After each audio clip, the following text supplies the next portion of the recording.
बोली भारत माता की। 80वां स्वतंत्रता दिवस है। 80 साल हो गए। इन 80 सालों को और इस आज़ादी को लाने के लिए हमारे पूर्वजों ने कितने बलिदान दिए, कितने संघर्ष किए, कितनी मेहनत की। और हम जयकारा भी उनकी याद में माँ भारती का ठीक से नहीं लगा पा रहे हैं। बोलिए भारत माता की। वंदे वंदे वंदे। प्रातः स्मरणीय माँ भारती, भगवान ओम, माँ शारदे और मंच पर विराजमान बड़े भाई और इस विद्यालय के संस्थापक घनश्याम जी भाई साहब, विशिष्ट अतिथि और इस विद्यालय के अभिभावक, पुरातन छात्र जो पीपल खेड़ा से भाई पधारे हैं, प्रधानाचार्य जी, और यहाँ इन भैया बहनों का और इस देश का भविष्य संभाल रहे आचार्य बंधु और आचार्य दीदी और उपस्थित सभी भैया बहनों, आप सभी को इस 80वें स्वतंत्रता दिवस की बहुत बहुत शुभकामनाएं। लेकिन इन शुभकामनाओं के साथ आप सबसे मेरा विशेष आग्रह है। 80 साल हो गए स्वतंत्रता को मिले हुए, लेकिन इस स्वतंत्रता को प्राप्त करने के पीछे कितने बड़े संघर्ष थे, कितने लोग जेलों में सड़ गए, कितने लोगों के प्राणों की आहुति दे दी। अभी भैया ने कविता बोली भगत सिंह के ऊपर। ऐसे नौजवान थे जिनको पढ़ लिख करके और अपने जीवन में आगे बढ़ना था, अपनी नौकरी करके, अपना व्यवसाय करके, अपने घर के आजीविका को चलाते हुए आगे बढ़ना था। लेकिन ये माँ भारती परतंत्र थी। दूर तक अंग्रेज कब्जा जमाए बैठे थे। ये बात माँ भारती के उन सपूतों को कदापि स्वीकार नहीं थी। 2-2, 4-4, 5-5 की टोलियों में झुंड बना करके, खेल खेल में योजना बना करके, गली मोहल्लों में, अपने गांव में योजना बना करके अंग्रेजों की टोलियों पर हमला करना शुरू कर दिया। एक गांव से दूसरे गांव तक वो क्रांति गई। कुछ लोग ऐसे थे जो कह रहे थे भाई प्यार से मान जाएंगे, हाथ जोड़ेंगे, विनम्रता से प्रार्थना करेंगे तो ये अंग्रेज भारत छोड़ करके चले जाएंगे। लेकिन जो दुष्ट इस माँ भारती को रौंदने आए थे वो आसानी से जाने वाले नहीं थे। वो नौजवानों की टोली, गिने चुने नाम हमको याद हैं। ये भी बड़ी विडंबना है, क्योंकि स्वतंत्रता के बाद इतिहास ऐसे कुछ लोगों के हाथों में रहा जिन्होंने इस देश के लिए अपना सर्वस्व न्यौछावर कर दिए। उनको भारत के इतिहास के पन्नों में जगह तक नहीं मिल पाई। कुछ ऐसे लोगों को इतिहास में महिमा मंडित कर दिया, इतना बड़ा बना दिया, जो ऐशो आराम करते थे, जो ये कहते थे कि हमारे एक आदेश पे, हमारे एक आग्रह पे अंग्रेज यहां से देश छोड़ करके चले जाएंगे। लेकिन हम सबको इतिहास में जो पढ़ाया गया उसमें सुधार की आवश्यकता है, और वो सुधार दिनों दिन चल रहा है। अकबर को महान हमारे इतिहास में बता दिया गया, एक ऐसा आक्रमणकारी जो दूसरी धरती से आकर के और यहां बैठा। अभी बहनों ने बहुत सुंदर नृत्य नीला घोड़ा सवार पर किया। वो नीले घोड़े का सवार महाराणा प्रताप, जो हमारी आन बान शान है, जो हमारा स्वाभिमान है। अगर वो दुष्ट अकबर महान था तो फिर महाराणा प्रताप क्या था? लेकिन हमको हमारी इतिहास की किताबों में पढ़ाया गया अकबर द ग्रेट। और हम सबको ध्यान है, देश की राजधानी में कुछ कीड़े मकोड़े इकट्ठे हुए जो अपने आप को भारत का भविष्य कहते थे, और इन कीड़ों मकोड़ों की इतनी बड़ी योजना थी कि वो भारत को आग लगाना चाहते थे, भारत को बर्बाद करना चाहते थे। विदेश की धरती से योजना बन करके आई और वो इकट्ठे होकर के इस मां भारती का विभाजन और इसकी धरती पर नंगा नाच करने के उद्देश्य से इकट्ठे हुए थे। उद्देश्य था नीट की एग्जाम की, नीट में धांधली हुई है। भारत की सरकार ने वो नीट की धांधली पर जांच बिठाई, उस पेपर को रद्द किया और दोबारा परीक्षा का ऐलान कर दिया, दोबारा परीक्षा भी हो गई। और क्या चाहिए जी। लेकिन उद्देश्य नीट नहीं था, ये हम सबको समझने की आवश्यकता है। आप भी 2 दिन बाद जाकर के नीट की एग्जाम देंगे, IIT की एग्जाम देंगे, बड़े कंपटीशन देंगे। हमारी तैयारी, हमारी परीक्षा, हमारा व्यवसाय, ये सबको ध्यान में रहना चाहिए। लेकिन हमारे किसी काम से, हमारे किसी न्यूनता से हमारे देश को नुकसान नहीं हो जाए, ये हम सबको ध्यान रखने की आवश्यकता है। क्योंकि ये देश बच रहा है, देश है तो हम हैं, नहीं तो हजारों हजारों साल हमारा देश दूसरों के अधीन रहा है। उस नीट के एग्जाम की आग लेकर के देश को आग लगाने की योजना थी, लेकिन उद्देश्य क्या था? उद्देश्य था देश के शिक्षा मंत्री को हटवाना। और देश के शिक्षा मंत्री को क्यों हटवाना? उसके पीछे भी उनका बड़ा उद्देश्य था, क्योंकि अकबर महान नहीं, हमारी आन बान शान महाराणा प्रताप महान है, ये भारत के इतिहास में लिखा गया, ये आपकी किताबों में लिखा गया। इससे उन दुष्टों को पीड़ा हो रही थी, इस वजह से उस शिक्षा मंत्री को हटवाना था। ऐसे कितने ही बदलाव जो हमको इतिहास गलत तरीके से पढ़ाया गया। हमारे क्रांतिकारी योद्धा जिनका कई पन्नों में नाम नहीं है, गुमनाम हो गए, उनके बारे में नहीं पढ़ा करके उन आक्रांताओं के बारे में हमको पढ़ाया गया। ऐसा हमारी गली मोहल्लों में भी ऐसे कुचक्र चल रहे हैं। हमारे देश के खिलाफ साजिश होती है हमारे पड़ोस में, हमको ध्यान नहीं रहता। हमारे देश के खिलाफ, हमारे सनातन के खिलाफ साजिश होती है हमारी गली में, हमारे बगल के घर में, हमको पता नहीं चलता। हम छोटे छोटे भैया बहन हैं, क्या कर सकते हैं? ये तो बहुत बड़ी बातें कर रहे हैं। इन सब का हमको ध्यान रखना पड़ेगा। हमारे गली मोहल्ले में ऐसा तो कोई आदमी नहीं है जो मां भारती को गाली देता है, उसका सम्मान नहीं करता। हमारे पूर्वज यानी हमारे जो क्रांतिकारी हैं, हमारे जो महापुरुष हैं, हमारे आराध्य हैं, उनके खिलाफ तो कोई षड्यंत्र नहीं हो रहे हैं। ऐसी चिंता हम सबको करनी पड़ेगी, तभी जाकर के हमारे पूर्वजों ने जो बड़े संघर्ष के बाद ये स्वतंत्रता प्राप्त की है, ये चिरस्थायी रह पाएगी। हमारी मां भारती विश्व गुरु के सिंहासन के पर आरूढ़ होने के लिए पुनः अग्रसर है।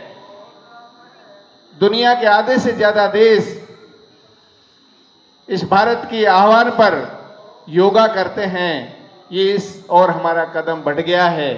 दुनिया में बड़ी से बड़ी कोई भी बात हो जाती है, आज भारत को पूछा जाने लगा है कि भारत का मार्गदर्शन लेते हैं, इस मामले में भारत क्या सोचता है, ये पूछा जाने लगा है।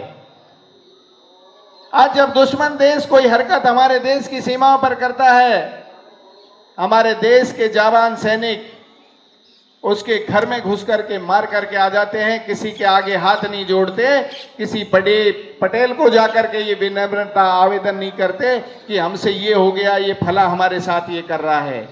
हम समर्थ हैं अपनी सीमाओं की रक्षा करने में। ऐसा एक संदेश दुनिया को दोबारा मिलने लगा है। लेकिन सबके लिए हमको इस स्वतंत्रता दिवस पर और हमारे घर में उस बात की आदत लगानी पड़ेगी। हम बात करते हैं हमारे अधिकारों की, चाहे वो पढ़ाई का अधिकार हो, किसी भी प्रकार का अधिकार हो, लेकिन हम कर्तव्यों की बात नहीं करते। 4 लोग कहीं भी पहुंच जाएंगे, नहीं जी संविधान में लिखा है, ये हमारा अधिकार है, हम लेकर के रहेंगे, ऐसा कहते हैं। लेकिन ये बात नहीं करते कि उसी संविधान में बाबा साहब भीमराव अम्बेडकर ने लिखा है कि एक भारतीय होने के नाते ये हमारे कर्तव्य हैं, इनको हम पूरा करेंगे। ऐसे हमारे संविधान में अधिकारों के साथ कर्तव्य दिए गए हैं, तो हमारे जो नागरिक कर्तव्य हैं उनका हम सब पालन करें। नागरिक कर्तव्य क्या है? छोटे होने के नाते हम अपने जीवन में किन कर्तव्यों का पालन कर सकते हैं? विद्यालय में आएंगे, विद्यार्थी होने के नाते हमारा कर्तव्य है कि हम अनुशासन में रहें। हमारे गुरुजन जो पढ़ा रहे हैं उसको अच्छे से आत्मसात करें। माँ बाप घर पर जो कह रहे हैं उनकी बात मानना ये हमारा कर्तव्य है। घर में बैठा बुजुर्ग दादा प्यासा बैठा है, हम किताब ले, मैं पढ़ रहा हूँ बुड्ढे पीले पानी, ये हमारे संस्कार नहीं है, ये हमारा कर्तव्य है। घर में बुजुर्ग दादाजी बैठे हैं, माताजी बैठी हैं, पिताजी बैठे हैं, वो जो कह रहे हैं उनकी आज्ञा पालन करना हमारा कर्तव्य है। ये संस्कार हम भूलते जा रहे हैं और इन संस्कारों को जिंदा रखने की वजह से ही आपके माँ बाप ने आदर्श विद्या मंदिर को चुना है कि शिक्षा के साथ संस्कार मिलेंगे। नहीं तो सुब्रतो रॉय जैसे अरबपति जिनके पास अकूत संपत्ति, लेकिन उनको शमशान में कौन ले जाता है? कि सामने भैया बहन बैठे हरकत कर रहे हैं, उनको शमशान में कौन ले जाता है? जिसके पास अरबों रुपए की संपत्ति थी, घर में झाड़ने वाला जो स्वीपर आता है सफाई करने, वो रिक्शे में रख करके, ऑटो में रख करके शमशान में ले जा करके ठोक के लकड़ी दे आता है। उसके बच्चे उसको लकड़ी देने नहीं आते, मुखाग्नि देने नहीं आते। ऐसी संस्कारहीनता भारत की धरती पर शुरू हो गई है। इस भौतिकता की अंधी दौड़ में हम सबको संस्कारवान बनना है, देशभक्त बनना है। देश के प्रति हमारे जो कर्तव्य हैं, इस भारत माता के प्रति हमारे जो कर्तव्य हैं, उनका पालन करना है। सिर्फ अधिकारों की बात नहीं करनी। मेरे घर के आगे गंदगी है, देश के प्रधानमंत्री ने आह्वान किया है, संपूर्ण स्वच्छता अभियान चल रहा है।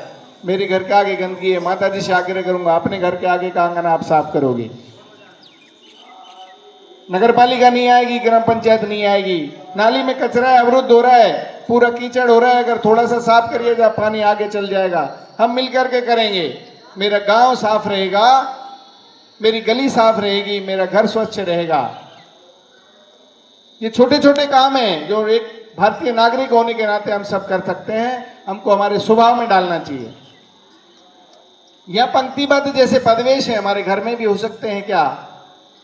कोई बाहर का आने वाला घर में आता है, सब चीज़ों को व्यवस्थित देखता है, लगता है इस घर के जो विद्यार्थी हैं अच्छे स्कूल में जाते होंगे, इन घर में रहने वाले लोग हैं वो संस्कारी होंगे, वो राष्ट्रभक्त होंगे। ये सारी बातों को हमको ध्यान रखना है। इस 15 अगस्त 80वें स्वतंत्रता दिवस के दिन आप सभी से यही आग्रह है, अपने महापुरुषों, अपने आराध्यों, जिसको भी घर में मानते हैं, रोज उसकी प्रार्थना करें, उसकी आराधना करें। अपने माँ बाप के चरण स्पर्श करके घर से निकलें। उनके द्वारा जो दी गई ऊर्जा है दिन भर हमको काम आती है। कोई भी ऐसा भैया बहन हमारे विद्यालय का नहीं होना चाहिए जो विद्यालय आने से पहले अपने माँ बाप के चरण स्पर्श नहीं करे। सबको करने आवश्यक है। माँ बाप के मुंह से शायद नहीं निकलता हो कि तू अच्छा पढ़, खुश रहे, दीर्घायु हो, लेकिन उनके मन से आशीर्वाद निकलता है जब आप उनके चरण स्पर्श करते हो। उनके मन से एक ऊर्जा निकलती है कि जीवन भर मेरे बेटा बेटी को सुखी और समृद्ध रखे, उसके क्षेत्र में, उसके जीवन में आगे बढ़ाए। ये हम सबको ध्यान रखने की आवश्यकता है। और ये जो स्वतंत्रता मिली है इसको चिरस्थायी रखने के लिए हम सबको हमारे जो कर्तव्य हैं उन कर्तव्यों का पालन करना है। ऐसा आज इस 80वें स्वतंत्रता दिवस के अवसर पर आप सभी से विशेष आग्रह है। साथ ही यहाँ सामने चित्र लग रहे हैं कुछ भैया बहनों के। इतने सारे भैया बहन हैं, इन्हीं के क्यों लगे? बोर्ड क्लासों में जो भैया बहन हैं उनसे मेरा आग्रह है, अगले वर्ष इससे भी बड़े बड़े होल्डिंग्स इस विद्यालय में ही नहीं, पूरे 20-25 जो गांवों से हमारे भैया बहन आते हैं वह हमारे लगने चाहिए। ऐसी आशा है कि निश्चित रूप से आप अपने नाम के अच्छी परसेंटेज के साथ, अच्छे मार्क्स के साथ वो चित्र लगवाएंगे। 99% हमारे एक भैया की रही। जितने विद्यालय चलते हैं विद्या भारती के, उनमें अच्छी सर्वश्रेष्ठ परिणाम रहा। 11,000 रुपये का विशेष इनाम विद्यालय की तरफ से दिया गया था। अब की बार भी मैं 10वीं में पढ़ने वाले जो भैया बहन हैं उनको कह रहा हूँ कि आप भी अच्छी मेहनत करें। अभी शुरुआत है सत्र की, बहुत लंबा समय नहीं निकला, लेकिन वो तब पाएगा जब गुरुजी ने जो पढ़ाया वो उसी दिन आपने तैयार कर लिया, कल के लिए नहीं छोड़ा। तो तय है कि आपके भी यहाँ और बाजार में होल्डिंग्स लगेंगे। गर्व होगा हम सबको, आपके माँ बाप को, आपके गांव को, आपके क्षेत्र को, कि हमारे फला विद्यालय में पढ़ने वाला फला का बेटा, फला गांव का, फला क्षेत्र का, फला बहन उस गांव की है, उनकी बेटी है, उस विद्यालय में पढ़ती थी, इतना प्रतिशत अंक प्राप्त किए हैं। तो 11,000 रुपये का नगद पुरस्कार इस क्षेत्र में जो भैया बहन जिले में टॉप करेगा पिछली बार की तरह, उसको दिया जाएगा। और ये इनाम और भी बढ़ सकती है। आप अभी से जुट जाएं, ऐसा आप सभी से मेरा विनम्र निवेदन है। एक बार जोरदार माँ भारती का जयकारा लगाएंगे।